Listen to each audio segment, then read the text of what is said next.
साथियों नमस्कार। पराग सिंघल आगरा से। आप मेरी वीडियोस काफ़ी लंबे समय से, मुझे ध्यान है 2020 से मैं वीडियोस बना रहा हूँ। विभिन्न विषयों पर आपसे चर्चा करता हूँ। 4 साल ऊपर हो चुके हैं। नए सदस्य को परिचय दे दूँ कि आगरा से हूँ, पराग सिंघल। कर जानकारी नाम का टैक्स पत्रिका प्रकाशन कर रहा हूँ पिछले 15 साल से, और एसोसिएशन टैक्स पे एंड प्रोफेशनल संस्था है हमारी, उसका मैं जनरल सेक्रेटरी हूँ।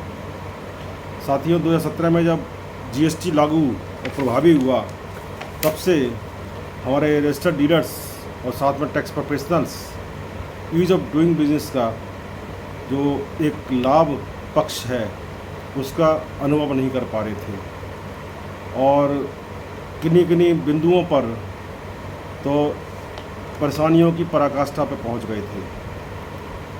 ये कह सकते हैं कि उत्पीड़न की श्रेणी में आ चुका था और हर कोई इससे प्रभावित था और पीड़ित था। लेकिन चुनावों के बाद सरकार का सोच बदली और सकारात्मक सोच आई, और उन्होंने काफ़ी हद तक सुविधाएँ देनी प्रारंभ कर दी। और आपको ध्यान होगा कि 24 जून को एक जीएसटी काउंसिल की 53 बैठक हुई थी। उसमें काफ़ी पॉजिटिव और राहत भरे निर्णय लिए गए थे, जिनको इम्प्लीमेंट करना शुरू कर दिया। उस बारे में हमारी वार्ता हुई थी जीएसटी काउंसिल से, पदाधिकारियों से, अथॉरिटी से 3 जुलाई को उनके कार्यालय में। उसमें भी काफ़ी गहन चर्चा हुई थी, 2 घंटे करीबन, और काफ़ी चीज़ों पर डिस्कस हुआ था, काफ़ी बिंदु डिस्कस हुआ था। धीरे धीरे वो धरातल आ रही हैं। मैं आप बधाई के पात्र हैं। राहत भी महसूस करेंगे आप, और कर रहे होंगे और करेंगे भविष्य में। साथ ही जैसे 73 सेक्शन 37 के तहत बिक्री जो जीएसटी वन में जाती है, उसमें जो आपने एक बार अपलोड कर दिया, उसके अंदर कोई कुछ सुधार की गुंजाइश नहीं थी, जिसकी हम डिमांड कर रहे थे कि 3B में रेक्टिफिकेशन की सुविधा होनी चाहिए। जब हमारा डिस्कशन हुआ, उन्होंने साफ कहा कि भाई 3B में रेक्टिफिकेशन कोई लाभ नहीं है, क्योंकि मंथली रिटर्न की शुरुआत होती है जीएसटी वन से। उसमें हमने 1A कम्प्लीमेंट कर दिया, एक्टिवेट कर दिया पोर्टल पे। तो वहीं से आप जब रेक्टिफिकेशन कर देंगे तो आपका 3B तक सही चला जाएगा। इसलिए 3B के बजाय 1A में उन्होंने दे दिया। ऐसे ही 73 की सबसेक्शन 5, 74 का सबसेक्शन 5 में भी सुधार किया है। मैं आपको बिंदुवार बताता हूँ। ये संकलन किया है, शब्द हैं हमारे वरिष्ठ प्रेरणा स्रोत संतोष गुप्ता जी के, जो कानपुर के हैं, और शब्द मेरे हैं।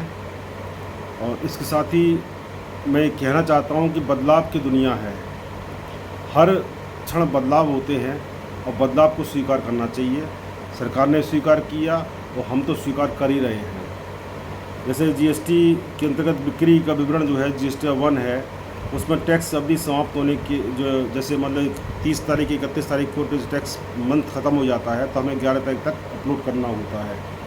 अब उसमें 11 तक अपलोड कर दिया तो 14 को आपको 2B में शो होने जो बिल शो होने लगते हैं, उसको आप मिलान कर लेते हो, 3B के अंदर आपका आ जाता है।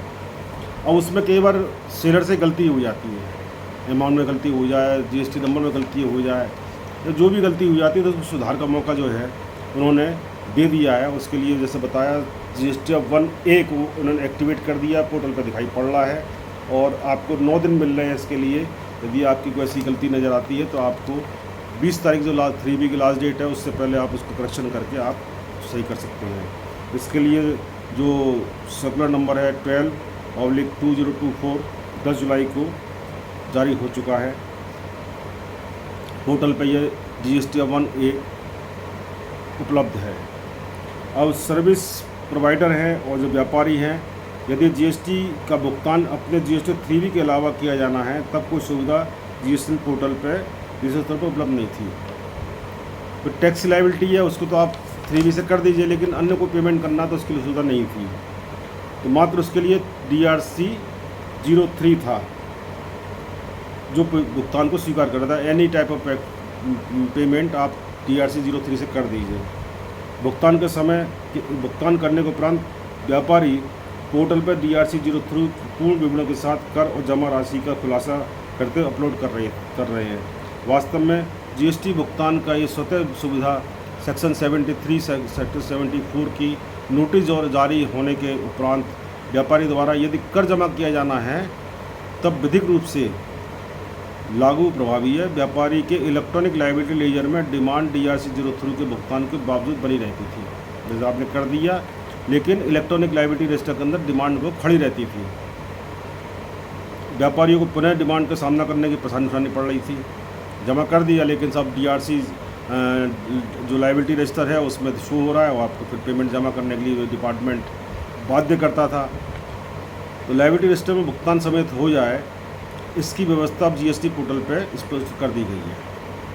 ये व्यवस्था भी जो सर्कुलर नंबर 12/2024 10 जुलाई का है उस द्वारा उपलब्ध करा दी गई है।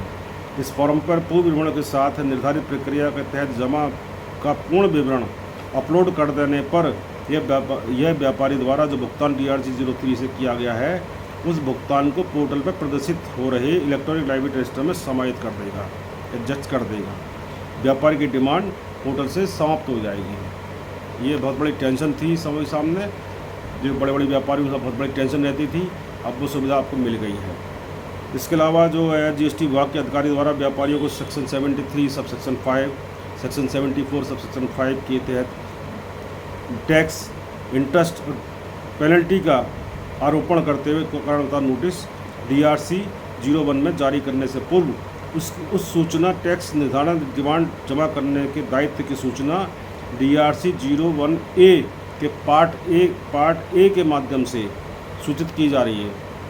व्यापारी द्वारा इस सूचना को अनुपालन में टैक्स और ब्याज स्वीकार कर जमा किया जा रहा है, किंतु विभागीय अधिकारी द्वारा आरोपण कार्रवाई को समाप्त करने का कोई लिखित आदेश नहीं किया जा रहा। इस जो एक स्थिति बनी रहती है, अब विभाग द्वारा इस स्थिति का भी निदान कर दिया गया है कि आप पेमेंट भी करते हैं, उसके बाद डिमांड खड़ी हुई है और आप परेशान हो रहे हैं कैसे करें, क्योंकि एडजस्ट नहीं हो पा रहा है, बड़ी दिक्कत होती थी। और अधिकारी के साथ डिमांड जमा नहीं करी, डिमांड जमा करिए नहीं तो मैं एक्शन लूँगा, कार्रवाई करूँगा, वो भी कर दी गई है। और अब सरकार ने DRC 01A के पार्ट C को भी नोटिफाई कर दिया है। इस पार्ट C में अधिकारी द्वारा कार्रवाई समाप्त करने के संबंधी आदेश निर्गत किया जाएगा। मतलब जो भी डिपार्टमेंट का जो डिपार्टमेंटल ऑफिसर है, जो भी उसका डिसीजन लिया है, वो DRC 01 के पार्ट C में उसको अपलोड कर देगा, जिससे आपका मामला समाप्त कर दिया, ये सूचना प्राप्त हो जाएगी। लेकिन साथियों, एक पॉइंट उठाना चाह रहा हूँ, मेरे पिछले 4-5 दिन से लगातार साथियों द्वारा उठाया जा रहा है। इसमें छतरपुर के अखिलेश अग्निहोत्री भी हैं, फरुखाबाद के राजगोपाल पांडे भी हैं, और अभिषेक गोयल ब्लेंचर के उनकी चर्चा हुई, और भी साथी मेरे हैं, नाम तो बहुत ज़्यादा हैं, कि एमनेस्टी स्कीम लागू कर दी गई 73-74 में, जब बजट में पास कर दिया, लागू कर दी गई। और सरकार ने इसके लिए गजट नोटिफिकेशन भी कर दिया गया, गजट भी जारी कर दिया। लेकिन विभागीय अधिकारियों का कहना है कि साहब ये सेंटर का है, स्टेट ने इसको नोटिफाई नहीं किया, स्टेट ने लागू नहीं किया, तो हम 19-20 के मामले 31 अगस्त तक हमें निपटाने हैं, हम पे कोई ऐसा आदेश नहीं आया है। तो मेरा प्रश्न यह है स्टेट अथॉरिटीज़ से, जो मुख्यालय बैठे हुए हैं या माननीय मुख्यमंत्री लोग खड़े हैं, उनसे प्रश्न है कि केंद्र सरकार द्वारा जो एमनेस्टी स्कीम दी गई है 3 सालों की, इसमें 19-20 भी शामिल है, जब स्टेट गवर्नमेंट उसको नोटिफाई नहीं कर रही हैं, तो एमनेस्टी स्कीम का लाभ देने के मूड में नहीं है। मूड में इसलिए नहीं है कि अभी तक उन्होंने कोई भी नोटिफिकेशन जारी नहीं किया, राहत प्रदान नहीं करी है एमनेस्टी स्कीम के तहत। तो क्या ये सेंट्रल गवर्नमेंट के द्वारा लागू की गई गजट के लॉलीपॉप है? स्थिति तो वही बनी हुई है। 17-18 के तो हो गए, बंद कर दिया, 18-19 भी कर दिया, 19-20 का 31 अगस्त है, आज 25 अगस्त हो चुकी है, कल जन्माष्टमी की छुट्टी है, तो आपका 27, 28, 29, 30, 31 5 दिन बचे हैं। तो राहत कहाँ मिली? एमनेस्टी स्कीम का लाभ क्या मिला? स्थिति तो वहीं खड़ी हुई है। राज्य सरकारों को भी तुरंत एक्शन लेना चाहिए और राहत देनी चाहिए। तो जब केंद्र सरकार ने ईमानदारी से नोटिफाई कर दिया है, गजट कर दिया है, तो राज्य सरकारों को भी एक्शन लेना चाहिए। ये ना हो कि 30-31 तारीख को नोटिफाई करें, तब तक सारा केस निपट जाए।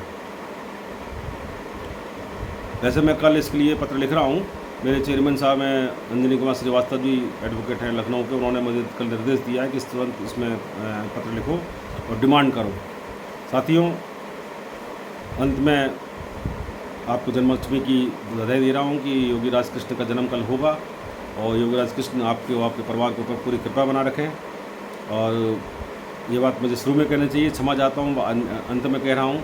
और आपने पूरी वीडियो देखी होगी, पसंद आई तो आप इसको अपने मित्रों को शेयर कर दें और लाइक करें, और जिन्होंने शेयर अभी तक सब्सक्राइब नहीं करी वो सब्सक्राइब कर दें। नमस्कार, जय हिंद, जय भारत।